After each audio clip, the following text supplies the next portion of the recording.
Yo, this is Nolan at Home of Picks, and I play on Legends. And if you think you know MMA, this is where you should be playing as well. Right now, they're offering a 50% deposit bonus on your first buy-in, and you can also play on their site completely free. The link is going to be down in the description.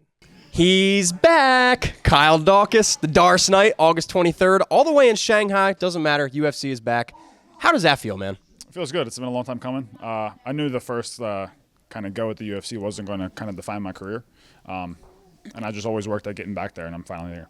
We've been talking for a long time about this. I've been covering UFC, to Cage Fury, now to UFC again. So tell me about the call. When did you get the offer? What was your immediate reaction?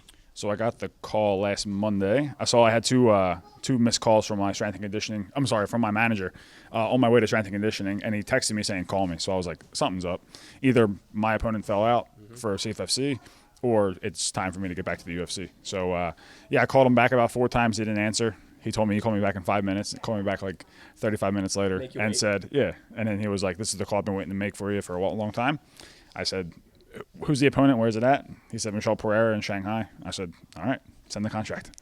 But, like, internally, I mean, even just talking to you these past however many years it's been, you've never been a guy that's like, yeah, dude, it's killing me. I got to get back. But I sensed that was maybe the case. But you keep that inside. You wear a hard shell. So internally, like, how excited? Like, were you very excited at this, to say the least? Yeah, I was very excited. I called my wife. She was crying on the phone. So it's like it's kind of a big deal, obviously. But I know that like it doesn't really mean anything until I get in there and get a win and prove that that I've improved. I knew when I got cut the first time, or when my contract didn't get re-upped the first time, that I had something to work towards. I wasn't going to be like, I wasn't going to just sit there and quit. I knew if I won a couple more fights that I'd be back on the radar. My manager talked to them, and we got going. I don't need the details, but is this a multi-fight? Yes. So not like a prove-it fight. You're back. No, yeah. I got a good contract. I'm very thankful for making the UFC. Got a good pay and good contract, and I'm very excited. Did you get any, I don't know, explanation is not the right word, that's just the word I'm using, but like any explanation as to why it might have taken so long to get you back there? No, I think it's just because they have such a stacked division of middleweights, and they're working a lot on the contender series. And plus, it's very tough to get recalled up. Yeah. So these guys are undefeated at 6-0, 7-0, getting called up for the contender series, and then they're just signing those guys, and they're kind of filling up the roster. But I knew as long as I was winning, I would get the call eventually. Let's talk Michel Pereira, well-known opponent. We just said Andre Petrosky, mutual friend, also took him on short notice. So what are your thoughts on Michel? I think it's a tough fight. Everybody kind of sees him as the guy who does the backflips and the crazy spinning stuff and whatnot. And that one fight that he did that defines his career somehow. But if you look at him, he's very good. He's very good. He's very experienced. He's got almost 50 fights. He's got literally double the wins that I have and almost double the losses, triple the losses that I have. So he's very experienced. He's very explosive in the first round. I feel like the longer the fight goes, the more in my favor it does for me. Fluffy Hernandez just had a great game plan against him, and we're looking to maybe mimic that. Start striking a little bit and kind of get into his face right away. And you mentioned just the backflips, the crazy style. Like, really one fight, you've seen a little bit here and there. If he throws something, how do you even react to that? Is something you plan for, or just we'll see what happens? You just kind of react how you react. I mean, you can only drill so much in the gym here. I mean, Chris isn't doing backflips? My brother can't do a backflip. None of the guys here can do backflips or spinning stuff or anything like that. One guy comes in, Timu. He's a Georgian guy who comes in. He's very good. He's built literally identical to Michel Pereira, and I've been training with him. He throws crazy stuff as well. So it's good. It's a good work to get with him, and good. You were just teaching a kids class. You know the lingo. Not a lot of fans. I saw fans on Twitter saying Michel Pereira lost the aura. 2-fight losing streak after seeing him be invincible with the backflips doing his thing. Now 2-fight skid. Do you agree with that sentiment? Do you think he lost his aura? No, I don't think anybody loses their aura until they quit fighting. He's got a 2-fight skid, but he's got a 2-fight skid for a reason. Look at the guy he's fought. He's fought the top. I think he's fought the number 7 guy in Hernandez, and he fought number 15 in Abus.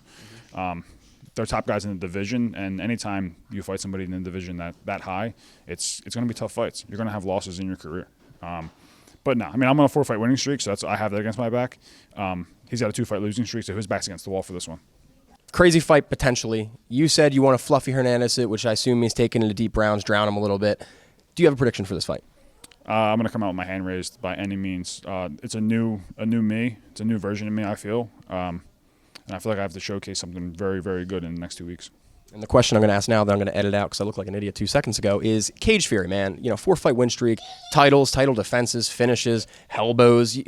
All of it was there. I was front row for most of it. It was great to watch. Happy you're back. But like Cage Fury, do you think a lot of the times I'll ask a fighter, does their UFC experience do anything here with like a debuting guy? But now I'm asking you, like, does your Cage Fury experience after already being in the UFC, like, is there things to take away from that you're going to be a better fighter now going back your second stint? Yeah, I think the competition that they have. CFFC is the top, regional guys on the East Coast. They always sign the best guys. So you're always going to have a tough fight. You're always going to have, the top tier guys on the East Coast fighting. So as long as you can compete with those guys and as long as you win with CFFC, there's no doubt you'll have success in the UFC. What do they do with that middleweight belt over there? I have no idea. Maybe Guram can take it. I'm not really sure what they're going to do. Maybe they'll sign him against Chris Brown. I haven't really seen anything advertised that he's fighting or whatnot, so we'll see what happens. But my hat's off to anybody who takes it. I had a great run there. I'm very thankful for them as always. I'm forever in their debt for them giving me a platform and letting me be their champion and supporting me 100%, even the second time I got cut. So, yeah, I'm very thankful for them. Shout out Cage Fury, you guys, the homies. This fight, Michel Pereira, is in freaking China. So, they had to short notice you across the world. Yep. When do you leave? How long is that flight? So I'll leave Sunday. Sunday morning at 6 a.m. I leave. I fly to Dallas, and then I leave from Dallas. I have a 15-hour flight from Dallas to Shanghai. So it's going to be the longest flight I've ever been on, the furthest I've been away from home. So, yeah. But I leave on Sunday. I land 3 o'clock on Monday, I believe. So, yeah.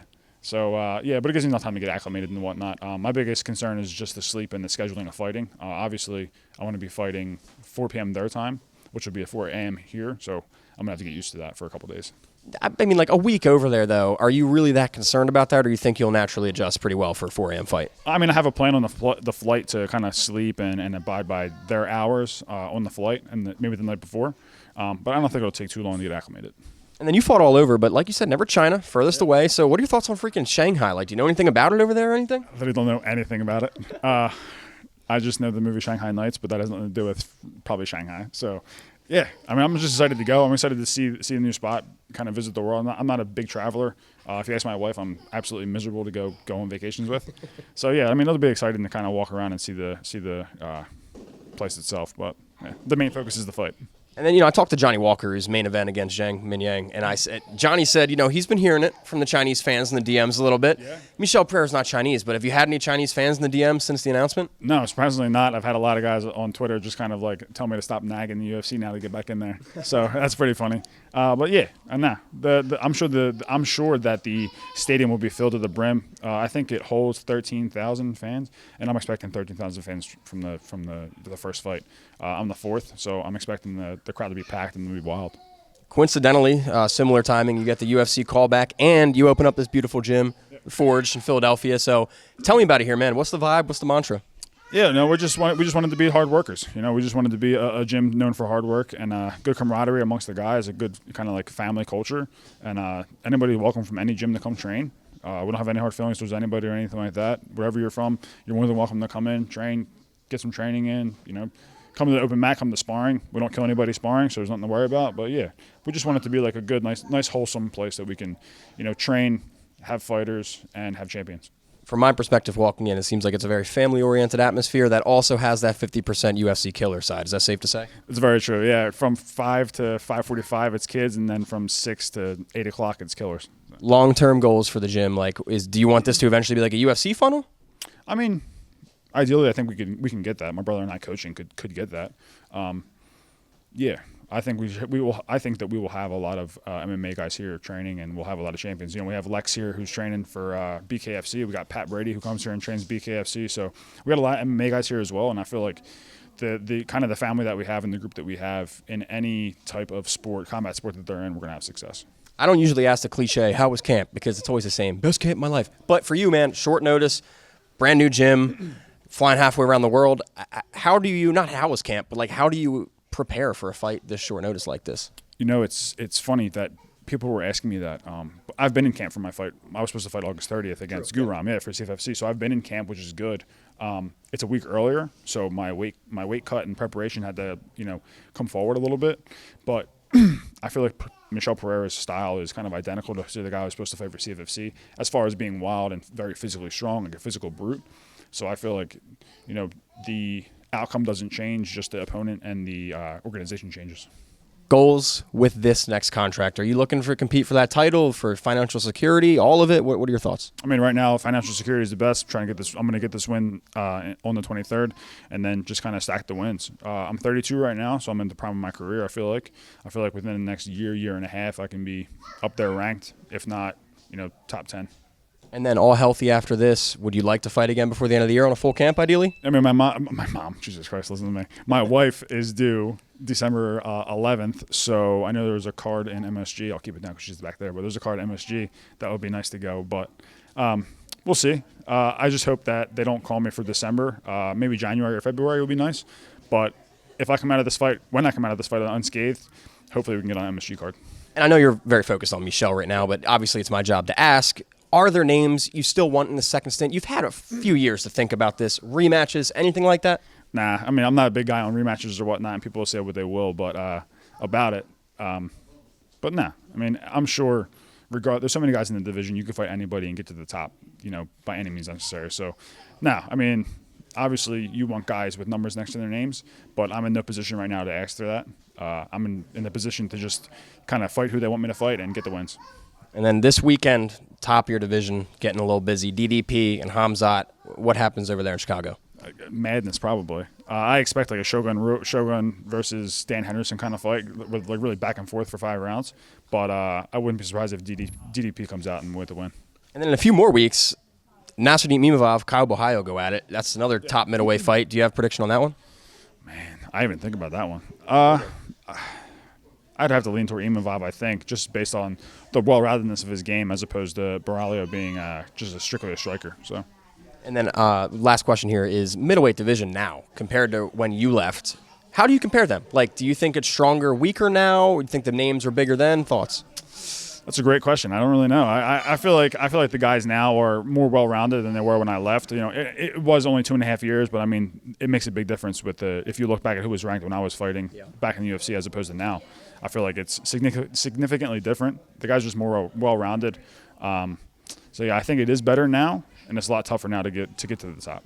I know you got to go train. Anything for all your fans? A lot of fans have been waiting for this specific anything for your fans, so take it away. I'm just very thankful for everybody. All the support is always amazing. From the very beginning of fighting to the first UFC run to getting back to the CFFC, the support's been amazing. I'm very thankful for everybody. I look forward to the 23rd getting this win and just showing that I deserve to be here. Make sure you're on some China time. It's going to be an early morning. But ladies and gentlemen, the Darce Knight is back. Kyle, my man, congrats. Can't wait. Kyle Daukaus.